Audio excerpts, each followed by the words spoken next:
안녕하세요. 막등 대표입니다. 오늘은 영재학교와 과학고 입학 전형에 대해서 말씀드릴까 합니다. 지금 올해 교육부에서 영재학교와 과학고 입학 전형이 지금 발표가 되었는데요. 작년과는 매우 다릅니다. 첫 번째 변화는요, 영재학교가 중복 지원이 금지가 됩니다. 그래서 학교별 1단계 지원 규모 축소를 통해서 지금 서류 심사지를 제고하겠다라고 했는데, 그것보다도 또한 두 번째 변화가 있는데 전형 기간이 단축이 되었습니다. 영재학교에는 전형 기간이 6월에서 8월로 단축되었고요. 과학고 같은 경우는 9월에서 11월로 단축이 되었습니다. 또한 지금 교육부는 중장기적으로 일정도 보고 있습니다. 그러니까 내년 같은 경우는 영재학교와 과학고 둘 다 지원할 수가 있겠지만 중장기적으로 교육부는 영재학교와 과학고 둘 중 하나만 지원할 것을 지금 검토하고 있다는 점도 기억하실 필요가 있습니다.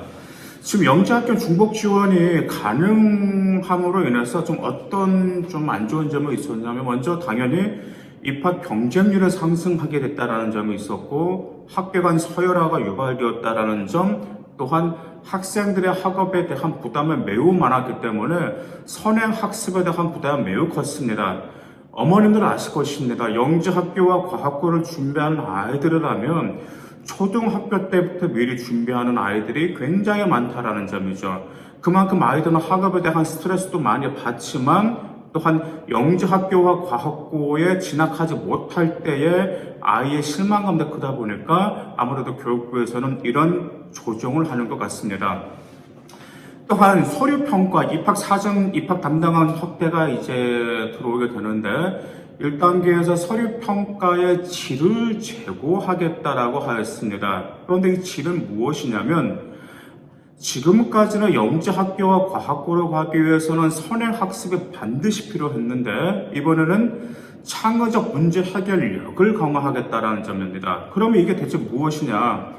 먼저 2단계에서 지필평가의 영향력을 축소하고요, 열린 문항 중심인데 문제풀이 결과가 아닌 과정에 대한 평가를 확대하겠다라는 점입니다.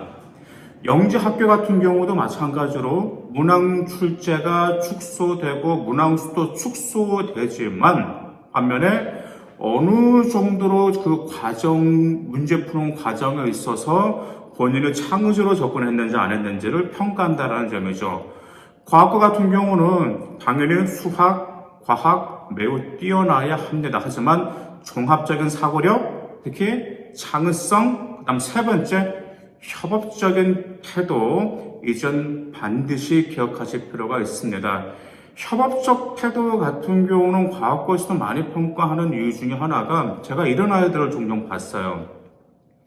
과학고에 들어간 다음에 아이들이 기숙사 생활을 하잖아요. 그런데 친구들과의 협업 능력이 부족해서 기숙사 생활을 적응 못한 학생들이 종종 있었습니다. 그렇기 때문에 과학고에서는 물론 뛰어난 수학과 과학과 창의적 문제도 중요하지만 어느 정도로 협업적인 능력을 보여주는지도 중요합니다. 그 다음에 이번에 또 변화가 지역 인재 우선 선발을 확대합니다. 영재학교에서요. 그래서 2단계 전형 통과자 중에요, 먼저 학교가 정한 지역의 우수 학생을 우선 선발한다라는 지역 인재 전형 반드시 노려볼 만합니다.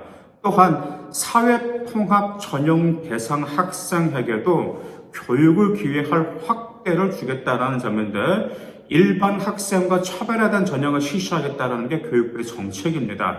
그 이유는 작년 같은 경우는 쭉 보면 영재학교 같은 경우는 70% 이상이 수도권 출신이에요. 그래서 아무래도 그 지역의 편중이 심화가 된다고 말할 수가 있겠죠. 또한 사회통합 전형도 물론 정부 자체 내에서 운영을 하고 있었지만, 사회통합 전형으로 영재학교를 합격한 아이들이 학교에 적응하지 못하는 문제도 있었고, 또한 학업을 따라가지 못하는 학업 부진은 문제되게 발생했기 때문에 교육부에서는 더 큰 기회를 주겠다라는 전형을 발표하게 되었습니다.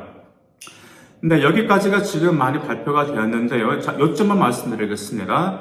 먼저 내년 2020 학년부터 적용되는 거 영재학교 중복 지원 금지라는 점, 또한 영재학교와 과학고 전형기간이 단축이 되었다라는 점 기억하시고, 또한 영재학교는 지역인재 우선 선발 확대된다라는 점, 그리고 네 번째는 영재학교와 과학고가 사회통합 전형 학생 발굴 확대에 주력한다라는 점, 이 네 가지 변화가 있기 때문에 내년에 영재학교와 과학고를 준비한 학생이라면 이 점을 반드시 기억하시길 바라겠습니다.